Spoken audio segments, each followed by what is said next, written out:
Di medan perang Ukraina, kita menyaksikan sebuah evolusi militer yang jarang terjadi dalam sejarah modern. Rusia tidak hanya mengandalkan senjata konvensional, tetapi juga memadukannya dengan teknologi baru seperti drone kamikaze, kendaraan tanpa awak, hingga rudal hipersonik. Fenomena ini menandai munculnya apa yang banyak analis sebut sebagai perang robot. Sebuah fase konflik di mana manusia dan mesin berpadu menciptakan kombinasi yang semakin kompleks dan sulit diprediksi.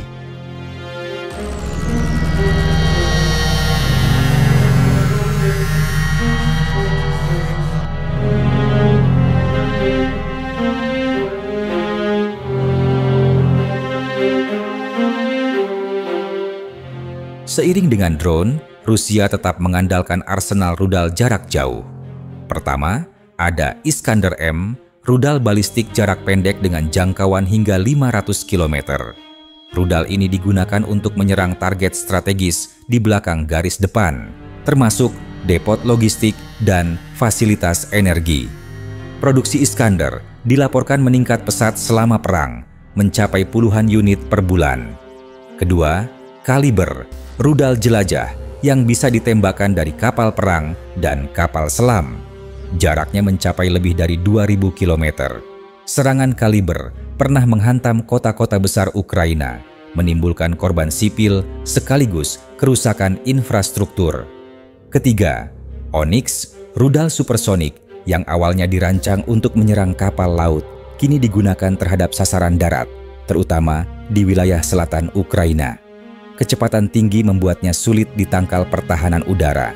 Dan tentu saja, Kinzhal, rudal hipersonik yang diluncurkan dari pesawat MiG-31.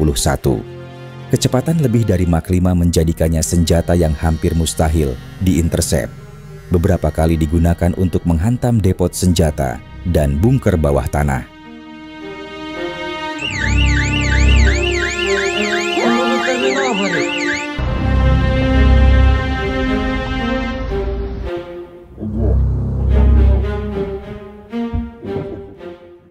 Selain rudal presisi, Rusia masih mengandalkan senjata area dengan daya hancur luas. Sistem roket seperti Grad, Smerch, dan Uragan ditembakkan dalam salvos besar, membombardir posisi Ukraina secara serentak.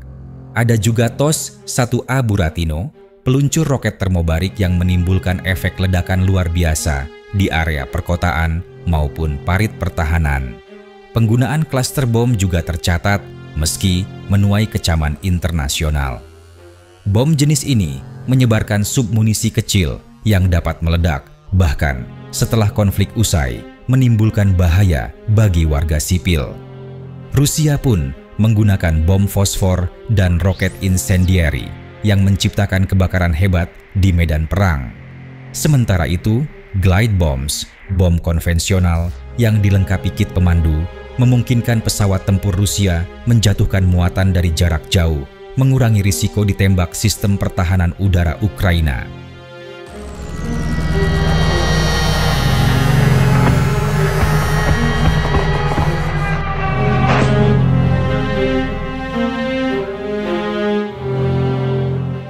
Rusia tetap menjaga kapasitas serangan jarak jauh melalui bomber strategis Tu-95MS.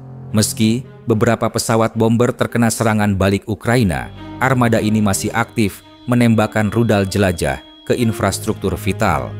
Pada Juli lalu saja, lebih dari 70 rudal dan ribuan drone diluncurkan dalam kampanye udara besar.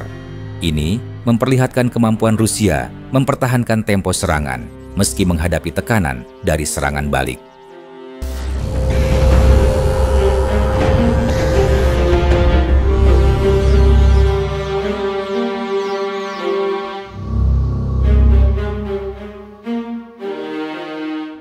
Menariknya, Rusia sering memadukan taktik lama dengan teknologi baru. Misalnya, mengirim kelompok kecil infanteri untuk memancing pertahanan Ukraina, kemudian menghujani area itu dengan drone kamikaze, glide bombs, dan artileri berat. Beberapa unit khusus, seperti unit drone Rubicon, bahkan dibentuk untuk memperkuat operasi lintas garis depan. Ini menunjukkan bahwa teknologi tidak berdiri sendiri, tetapi disinergikan dengan operasi darat konvensional.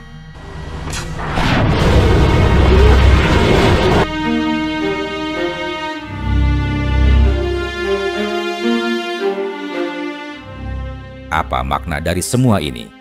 Pertama, Rusia berhasil mengubah medan perang menjadi laboratorium hidup untuk menguji teknologi militer. Drone, rudal presisi, hingga kendaraan otonom diuji langsung di kondisi tempur. Kedua, Ukraina menghadapi tantangan besar. Sistem pertahanan udaranya harus membagi fokus antara rudal balistik, rudal jelajah, drone kamikaze, dan bom udara. Ini menciptakan tekanan berlapis yang sulit dihadapi secara bersamaan. Ketiga, tren ini mungkin akan mengubah wajah peperangan di masa depan.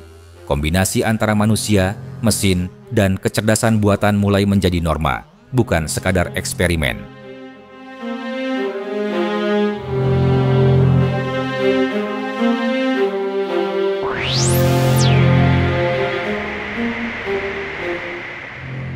Perang Rusia-Ukraina telah menunjukkan kepada dunia bahwa teknologi militer berkembang dengan cepat ketika diuji di medan tempur nyata. Dari Gran 2 yang murah meriah hingga Kinzhal hipersonik yang canggih, seluruh spektrum senjata digunakan dengan tujuan yang sama: melemahkan musuh, menghancurkan infrastruktur, dan mematahkan moral.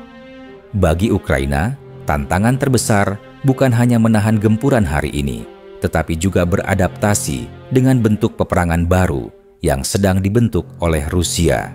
Dan bagi dunia, konflik ini menjadi pengingat bahwa masa depan perang mungkin tidak lagi ditentukan hanya oleh tank dan prajurit, melainkan oleh algoritma, drone, dan senjata presisi yang bekerja dalam simfoni teknologi.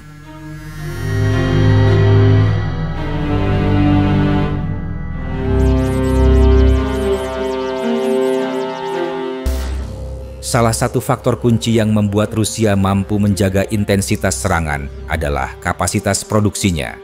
Meski terkena sanksi internasional, industri pertahanan Rusia justru mempercepat jalur produksi.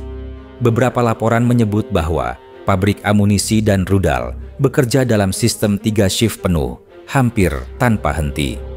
Komponen elektronik memang menjadi kendala, tetapi Rusia mengatasinya dengan impor lewat jalur alternatif, termasuk dari negara-negara yang tidak bergabung dalam sanksi. Produksi drone, misalnya, meningkat drastis. Dari hanya ratusan unit pada awal perang, kini mencapai ribuan unit per bulan. Hal ini memberi Rusia keunggulan kuantitas. Mereka bisa mengorbankan drone murah untuk melemahkan sistem pertahanan udara Ukraina yang jauh lebih mahal.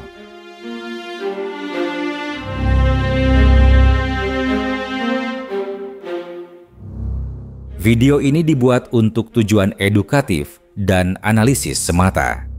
Kami tidak memihak pada pihak manapun, tidak mempromosikan kekerasan, dan tidak mendukung perang dalam bentuk apapun. Semua informasi yang disajikan bersumber dari laporan terbuka dan analisis geopolitik yang tersedia untuk publik. Tujuan kami adalah memberikan pemahaman yang seimbang tentang situasi global agar masyarakat dapat berpikir kritis dan bijak. Perdamaian, dialog, dan diplomasi adalah jalan terbaik untuk menyelesaikan konflik.